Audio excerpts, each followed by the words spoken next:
بسم اللہ الرحمن الرحیم او معتقہن، یا ان کے آزاد کردہ غلام کے آزاد کردہ غلام نے ولا کھینچی ہو۔ عبارت کا مطلب اچھی طرح سے سمجھ لیجئے۔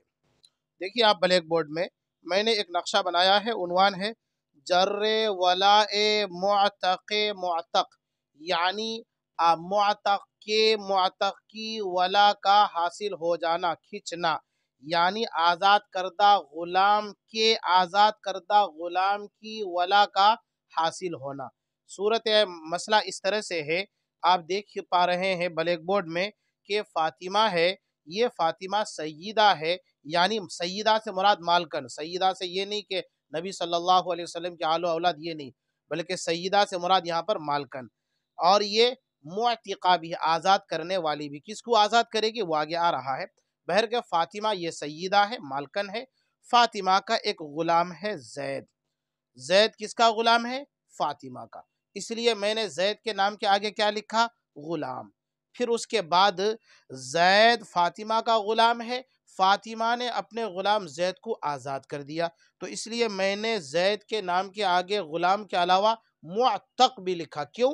معتق کے معنی آزاد کیا ہوا، آزاد شدہ۔ تو زید یہ آزاد شدہ غلام ہے، اس کو فاطمہ نے آزاد کیا ہے، تو لہٰذا فاطمہ معتقہ ہوئی، آزاد کرنے والی، اور زید معتق ہوا، آزاد کردہ غلام۔ اس لیے میں نے زید کے نام کے آگے غلام بھی لکھا ہے اور معتق بھی لکھا ہے۔ چلیے، زید کے غلام، آزاد شدہ غلام نہیں، فاطمہ کا آزاد شدہ غلام زید، آزادی کے بعد اس نے بھی ایک غلام خریدا جس کا نام زاہد۔ اب زاہد غلام ہے، کس کا غلام ہے؟ زید کا غلام ہے۔ تو اس کا مطلب یہ ہوا معتق کے فاطمہ معتق ہے، معتقہ، پھر اس کے بعد زید یہ معتق بھی ہے، معتق بھی ہے، اور زاہد یہ غلام ہے زید کا، اور پھر بعد میں چل کر کے زید اپنے غلام زاہد کو آزاد کر دے گا، تو پتا چلا کہ معتق کا معتق، زاہد معتق کا معتق ہے، یعنی آزاد کردہ غلام کا آزاد کیا ہوا غلام۔ بہرکیف زاہد یہ غلام ہے، کس کا غلام ہے؟ زید کا، اس لیے میں نے زاہد کے نام کے آگے غلام لکھا۔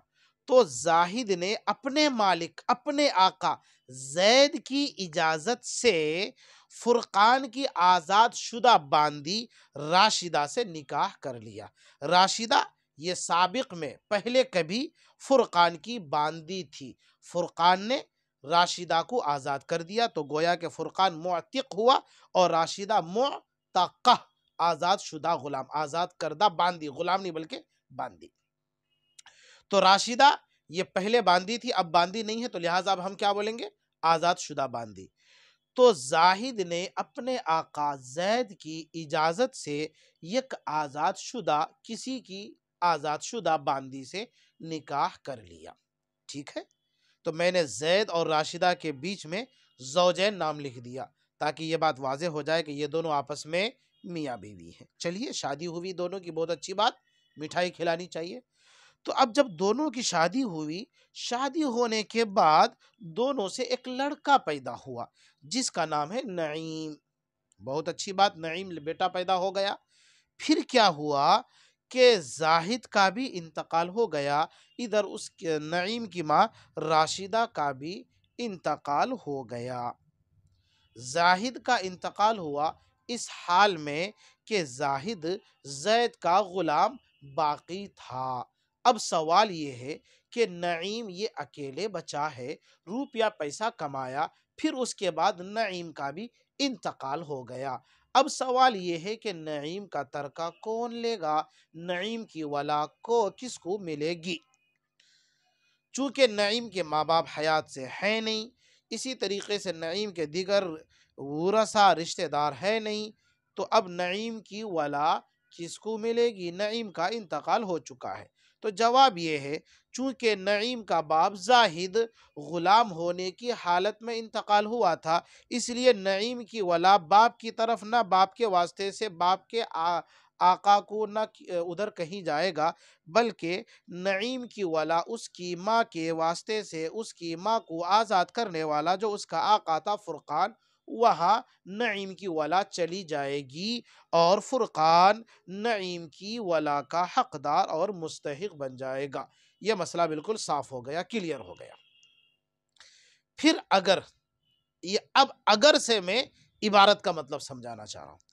پھر اگر زاہد کو اس کے آقا زید نے آزاد کر دیا تھا، تو اب اس صورت میں زاہد زید کا غلام ہوا۔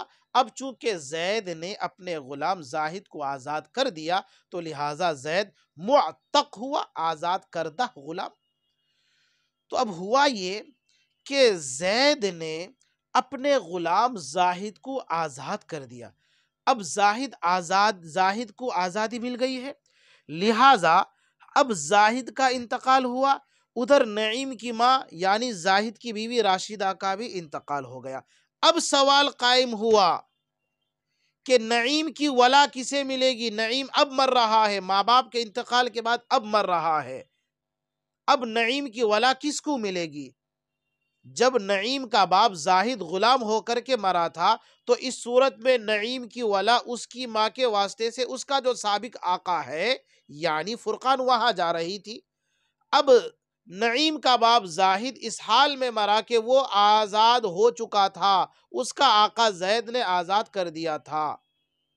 تو اب اس کا جواب یہ ہے کہ اب نعیم کی ولا اس کے باپ کے واسطے سے نعیم کا جو آقا ہے زید اس کو ملے گی۔ اتفاق سے زید کا بھی انتقال نعیم کے مرنے سے پہلے ہی ہو گیا تھا، زاہد کے مرنے سے پہلے بھی ہو گیا تھا۔ تو اب کیا ہوگا؟ نعیم کی ولا زید کی جو سیدہ ہے، مالکن ہے، وہ سیدہ کو مل جائے گی۔ تو یہ مطلب ہوا او جر ولا معتقہن او معتق معتقہن، کہ آزاد کردہ غلام کے آزاد کردہ غلام نے ولا کھینچ کر کے لائی ہو۔ تو اب تک نعیم کی ولا تو ماں کے واسطے سے فرقان کی طرف جا رہی تھی، لیکن اگر زاہد کو اس کے غلام نے آزاد کر دیا تھا، پھر اس کے بعد زاہد کا انتقال ہوا اور زید کا بھی انتقال ہوا، اس کے بعد نعیم کا انتقال ہوا ہے ماں باپ کے انتقال کے بعد، تو اب اس صورت میں چونکہ زاہد کو آزادی مل گئی تھی، تو اب آزادی مل کر کے مرنے کے بعد جب ولا تقسیم ہو رہی ہے تو اب یہ مرنے والا زاہد اپنے بیٹے کی ولا کھینچ کر کے لائے گا اور اپنے آقا کے آزاد کرنے والی فاطمہ تک لے آئے گا۔ یہی مطلب ہے ولا کھینچ کر کے لانا۔ مجھے امید ہے کہ آپ کو یہ مسئلہ اچھی طرح سمجھ میں آ گیا ہوگا، نہیں آیا ہو تو پھر آپ کمنٹ کیجئے، انشاءاللہ میں تمرین فرائض میں سمجھا دوں۔